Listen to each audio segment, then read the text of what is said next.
අයිබෝන් සර්පයා එහෙම නැත්නම් කේ සමන් කුමාර පිළිබඳ පසුගියදා කිසියම් ආందోලනයක් ඇති වෙලා තිබුණා. මේ සමන් කුමාර සහ අර කැකිරාවේ සුදස්සන හිමි ඇතුළු පිරිසක් එක්තරා YouTube නාලිකාවකින් ප්‍රකාශ කරපු අදහස් නිසා තමයි මේ ආందోලනය ඇති වෙලා තිබුණේ. අතරම ඔය කේ සමන් කුමාර මේ සමාජ මාධ්‍ය ප්‍රකට වෙන්නටත් කලින් ඒවා තුල මේ අලුත් සංවාද ගොඩ නැගෙන්නටත් කලින් ඉඳලා සංස්කෘතික සාහිත්‍ය සංවාදවල කරක් ගහපු පුජ්‍යලෙක් කිසියම් කියවීමක් තිබුණු පුජ්‍යලෙක් කියවීමක් තිබෙන පුජ්‍යලෙක් ඒ සම්බන්ධයෙන් අපි පොට ඒ සම්බන්ධ කිසියම් සාධාරණයක් ඉෂ්ට වෙන්නේ කියන්නත් අවශ්‍යයි. නමුත් දැන් ඔහු ආందోලනට ලක් වෙලා තිබෙන්නේ අලුත් වටපිටාව මේ සමාජ මාධ්‍ය වටපිටාවේ අර ඉස්සර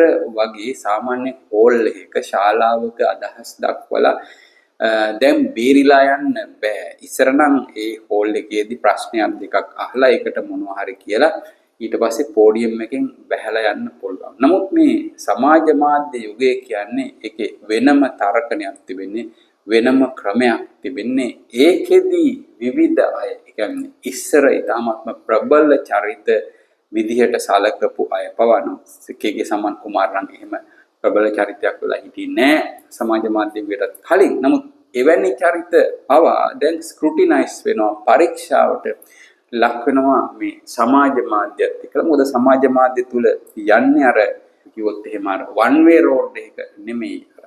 එක පැත්තකට විතරක් නෙමෙයි මේ වාහන පෙළ යන්නේ, අදහස් පෙළ යන්නේ දෙපැත්තටම යනවා. ඉතින් යන ගමන් අර ආයි හොයි කියාගෙන විතරක් යන්නේ නැහැ. විවිධ ආකාරයේ ඒ අදහස් ගැටෙනවා, ඒවා සංවාදයට ලක් කරනවා, ඒවා එකල හැප්පෙනවා. ඒක නිසා මේක වෙනස් ලෝකයක්, වෙනස් වේදිකාවක්. ඉතින් ඒක නිසාම අර ඔහුගේ පැරණි අදහස් සමාජ මාධ්‍යයට ආවට පස්සේ ඒවා කිසියම් ආකාරයකින් ප්‍රශ්න කිරීමට ලක්වීමත් එක්කලා තමයි මේ ආందోලනය ඇති වෙලා තිබෙන. ආందోලනය කියවට ඒකත් ලොකුවට මුළු රට පුරා ඇති වෙච්ච එකක් නෙමෙයි. සමාජ මාධ්‍ය තුල වශයෙන් මේ මම කලින් කිව්වා වගේම කේ සමන් කුමාරට මේ කිසියම් කියවීමක් සාහිත්‍ය ගැන තිබුණ බව අපි ඒක සාධාරණ පිළිගන්නවා. නමුත් මේගොල්ලන්ගේ උපන් ගතියක් තිබුණා. ප්‍රශ්නයක් කියන්නේ නැහැ, උපන් ගතියක් තිබුණා. ඒ තමයි මේ අය හැමදාම බටහිර දාර්ශනිකයින් පස්සේ වහවැටිලා හිටිය අය. කවුරු හරි බටහිර දාර්ශනිකයෙක් කියපු කතාවක් අල්ලගෙන හැමදාම ඒක කොටමින් ඒක 100% විශ්වාස කරමින් අදහස් දක්වපු අය. ඔවුන්ට කවදාවත් තමන්ගෙම කියලා ස්වීය අදහසක්, ස්වාධීන අදහසක් තිබුණේ නැහැ. ඒ ඔවුන් අනුගමනය කරපු වහල්කමෙන් වගේ තමන්ගේ ශාස්ත්‍රූන් විදියට තියාගෙන හිටිය ඒ බටහිර දාර්ශනිකයින්ව විනිවිද දැකීමට, ඔවුන්ව විවේචනය කිරීමට මොවුන්ට දැනුමක්, ප්‍රඥාවක් තිබුණේ නැහැ. විශේෂයෙන්ම එහෙම එකක් ඒමට නම් ඔවුන්ට විදේශ භාෂා දැනුමක් තිබෙන්න ඕනේ. ඒක තිබුණේ නැහැ. කිසියම් ආකාරයක උන්ට දැනුමක් ඇති. නමුත් ඒ දාර්ශනික වටපිටාව තුළ ඒ බටහිර ඇතිවෙච්ච සංවාදයේ හරි පුළුල් සංවාදයක් ඒක තේරුම් ගන්න අවශ්‍ය කියවීම ඔවුන්ට තිබුණේ නැහැ. ඒක නිසා ඔවුන් ඒ බටහිරින් ආපු දාර්ශනිකයන් ගෙඩි පිටින්ම ගත්තා. මේ අය කියන්නේ සම්පූර්ණ ඇත්ත. මේවා ප්‍රශ්න කිරීමකින් තොරව අපි පිළිගන්න ඕනේ කියන තැන තමයි ඔවුන් සිටියේ. අනිත් එක තමයි අර භාෂා ප්‍රශ්නයට අමතරව මොවුන්ට තවත් ප්‍රශ්නයක් තිබුණා. ඒ තමයි මොවුන්ටම කියපු දාර්ශනික වටපිටාවක් තිබුණේ නැහැ. ඇත්තටම ලංකාවේ තාමත්ම සාරවත් බෞද්ධ දාර්ශනික කතිකාවක් තිබුණා සහ තිබෙනවා. ඒක ථේරවාදයේ තුලත් තිබෙනවා. දැන් මේගොල්ලෝ මේ ථේරවාදයේ පවා විවේචන ලක් කරනවා. මහායානයේ උස්සලා තියෙන ඇත්තටම ථේරවාදයේ තුලිනුත් අපට ඒ දාර්ශනික කතිකාව මතු කරලා ගන්න පුළුවන්. මොකද ථේරවාදයේ වුණත් මහායානයේ වුණත් ඒ දෙකම තිබෙන්නේ පටිච්ච සමුප්පාදයේ මත. පටිච්ච සමුප්පාදය කියන්නේ ලෝකයේ මේ තාක් කිසිම බටහිර හෝ නැගෙනහිර දර්ශනයක් විසින් අතික්‍රමණය කරන්න නොහැකි වූ දාර්ශනික සම්ප්‍රදායක් දාර්ශනික න්‍යායක්. ඉතින් ඒක තුළින් අපට ඕනෑම දෙයක් බලලා විවේචනය කිරීමේ සංවාද කිරීමේ හැකියාව තිබෙනවා. ඉතින් ඒක ඒ ආකාරයට යොදා ගැනීම අපේ කටයුත්තක්. ඇත්තටම බුදුන් වහන්සේ ඒක එහෙම කියලා නෑ. උන්වහන්සේ ඒක යොදාගත්තේ වෙනත් අරමුණකින්. නමුත් ඒ වෙනත් අරමුණට යොදාගත්ත පටිච්ච සමුප්පාදය අපිට යොදා ගන්න පුළුවන් මේ අපේ ලෞකික කතිකාව සාරවත් කර ගැනීම සඳහා. දැන් ඔය බටහිර රටවල් වල ඇත්තටම ඒක තමයි යොදාගන්නේ. උන් මහායානයට වඩා මේ තමන්ගේ ලෞකික කතිකාව සාරවත් කර ගැනීමට යොදාගන්නේ පටිච්ච සමුප්පාදය. මහායානිකවත් අමුතු ගන්නේ වර මහායාන මම කියන්නේ මේ සංස්කෘතික වටපිටාව. ඔය ජපානයේ වගේ තියෙන ඇත්තටම ඒ සංස්කෘතික වටපිටාවත් අර ජපානයේ මේ ඇමරිකාව වගේ රටවල් වලට බලපාලා තිබෙනවා. උන් ඒකත් යොදා ගන්නවා. හැබැයි අර මේ දෙකේම ඇතුලෙන් තියෙන සාරය පටිච්චසමුප්පාදේ ඒකේ තමයි සම්පූර්ණ ඒ සම්ප්‍රදායන් දෙකේම හරය තිබෙන්නේ. ඉතින් මේ පිළිබඳවත් ඔවුන්ට අවබෝධයක් තිබුණේ නැහැ අත වශයෙන්ම. ඉතින් ඒක නිසා ඔවුන් කලේ අර බටහිර රටවල් වලින් එන ඕනම දෙයක් පිළි අරගෙන මේක තමයි අපි සමාජ කතිකාවට පාවිච්චි කරන්න ඕනේ කියලා. ඒක මතින් නම් තමයි සියල්ලම කලේ. ඉතින් මෙන්න මේක නිසා ඔවුන් මේ දේශීය දේවල්, දේශීය සම්ප්‍රදායන්, දේශීය සංස්කෘති සියල්ලම කිසියම් උපහාසයකින්, කිසියම් හීනමානයකින් බලන්න පටන් ගත්තා. අපේ දේවල් අපේ දේවල් බටහිර තරම් හොඳ නෑ. අපේ දේවල් සුද්දාගේවත් තරම් හොඳ නෑ කියන තැන ඉඳලා තමයි මේවා බලන්න පටන් ගත්තේ.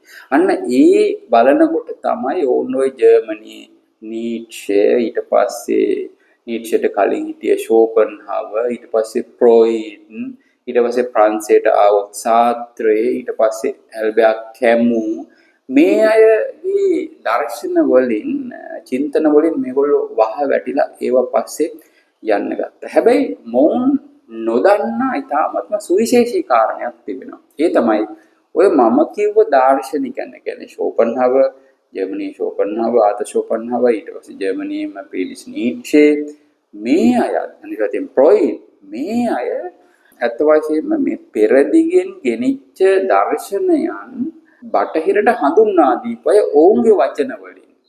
නැතුව අලුත් දර්ශනයන් ඔවුන් නිර්මාණය කළේ නෑ. අර පෙරදිග තිබුණු දර්ශනයන් ඔවුන් බටහිරට හඳුන්වා දුන්නා. අලුත් භාෂාවකින් තමයි ඒක හඳුන්වා දුන්නේ. ඒ නිසා පොඩි වෙනසක් ඔවුන්ගෙන් දැක්ක මිසක් ඔවුන් අලුත් දෙයක් බටහිරට හඳුන්වා දුන්නේ නැහැ. ඉතින් මේක දන්නෙත් නැහැ ඔය සමන් කුමාරලා.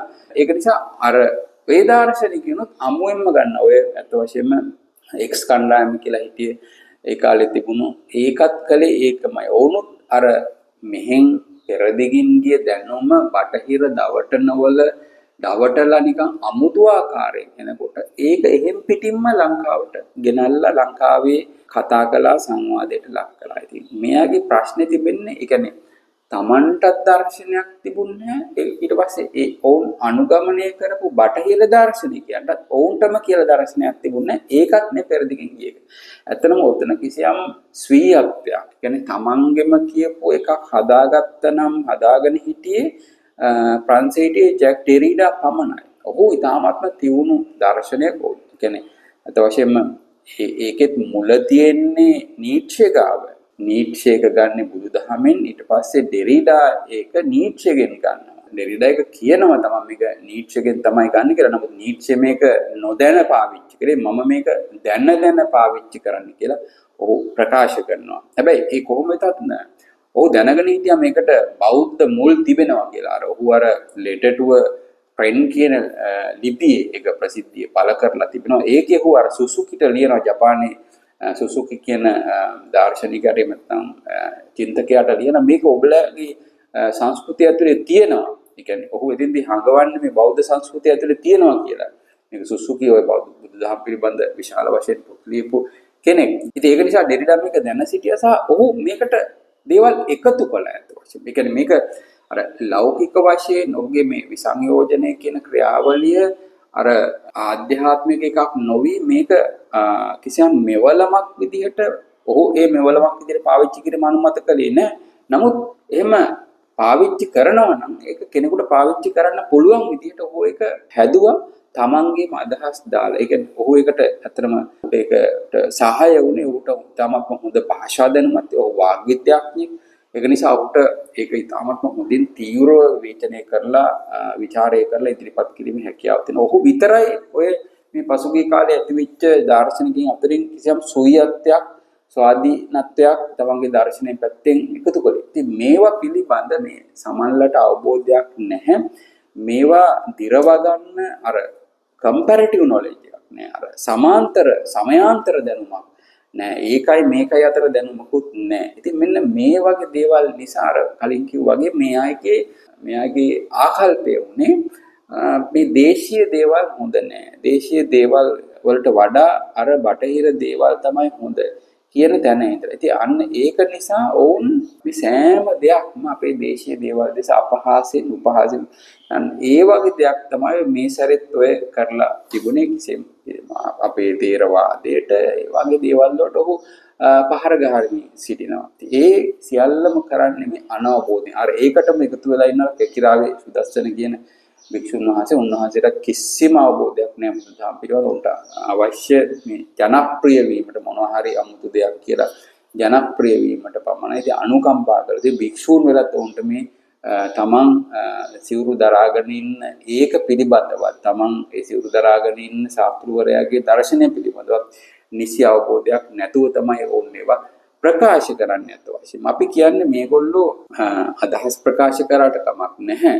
අපිත් අදහස් ප්‍රකාශ කරනවා මේගොල්ලෝ කරන්න ඕනේ තමන් අනුගමනය නෙමෙයි අත වශයෙන්ම අනුකරණය කරන දාර්ශනිකයන්ගේ අදහස් වල මුල් history of ideas අදහස් වල ඉතිහාසය අධ්‍යයනය කරන්න කියලා.